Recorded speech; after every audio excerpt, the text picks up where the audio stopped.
இன்றைக்கி ஒரு சத்துமாவு ரெசிபி பார்க்கலாம். இதுக்கு நம்மளுக்கு ராகி தேவை, அதே மாதிரி கம்பு தேவை. அடுத்தது கல்கண்டு, பெரிய கல்கண்டு இருக்குல்ல, அது வேணும். அதே மாதிரி அடுத்தது கருப்பு எள்ளு தான் இதுக்கு சேர்க்கணும்.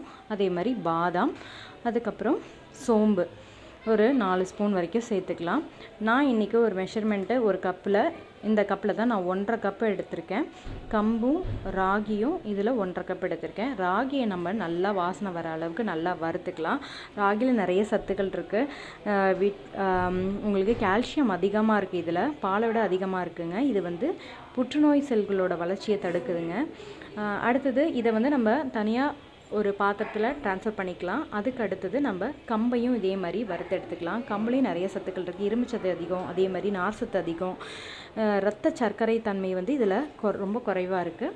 இதையும் நம்ம தனியாக எடுத்து வச்சுக்கலாம். வறுத்ததுக்கப்புறம் தனியாக எடுத்து வச்சுக்கோங்க. அடுத்தது நம்ம சேர்க்குறது கருப்பெள்ளு. இது நல்லா பொரிஞ்சதுக்கப்புறம் இதை தனியாக வச்சுக்கலாம்.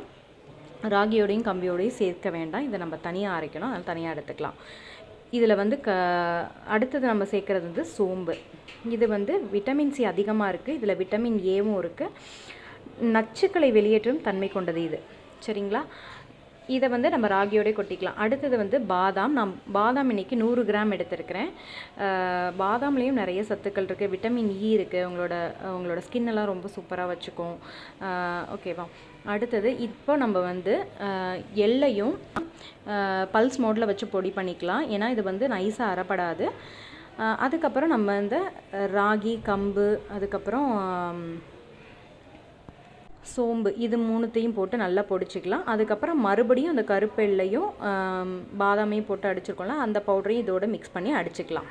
இப்போ கல்கண்டையும் நல்லா பொடிச்சிட்டு இதோட சேர்த்து நம்ம போட்டு நல்லா மிக்சியில் போட்டு அடிச்சிட்டோம்னா அவ்வளோதான், முடிஞ்சிருச்சு. இது ரெடி ஆகிடுச்சு. இதை நீங்கள் சூடான பாலில் 2 ஸ்பூன் கலந்து குடிக்கலாம். இனிப்பே தேவைப்படாது. நீங்கள் எக்ஸ்ட்ராவாக இனிப்பு போடணுன்னு அவசியம் இல்லை. உங்களுக்கு எந்த அளவுக்கு இனிப்பு தேவையோ அந்த அளவுக்கு நீங்கள் கல்கண்டு சேர்த்துக்கலாம். நான் இன்றைக்கி 1/2 கிலோ அளவுக்கு கல்கண்டு சேர்த்துருக்கேன். இது வெறும் தான் சாப்பிடவும் ரொம்பவே டேஸ்ட்டாக இருக்குது. இந்த கல்கண்டு சேர்க்குறோம்ல, இந்த கல்கண்டு கண் பார்வையை மேம்படுத்துங்க.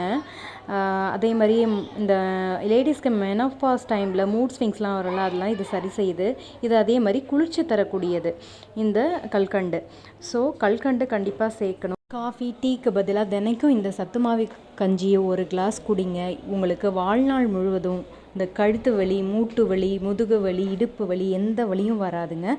கால்சியம் சத்து குறைபாடு, அதே மாதிரி இரும்பு சத்து குறைபாடு வரவே வராது. கண்டிப்பாக இதை ட்ரை பண்ணி பாருங்கள். குழந்தைங்கள்லேருந்து பெரியவங்க வரைக்கும் கண்டிப்பாக இதை சாப்பிடுங்க. உங்கள் குழந்தைங்களுக்கு கண்டிப்பாக செஞ்சு கொடுங்க. Bye friends.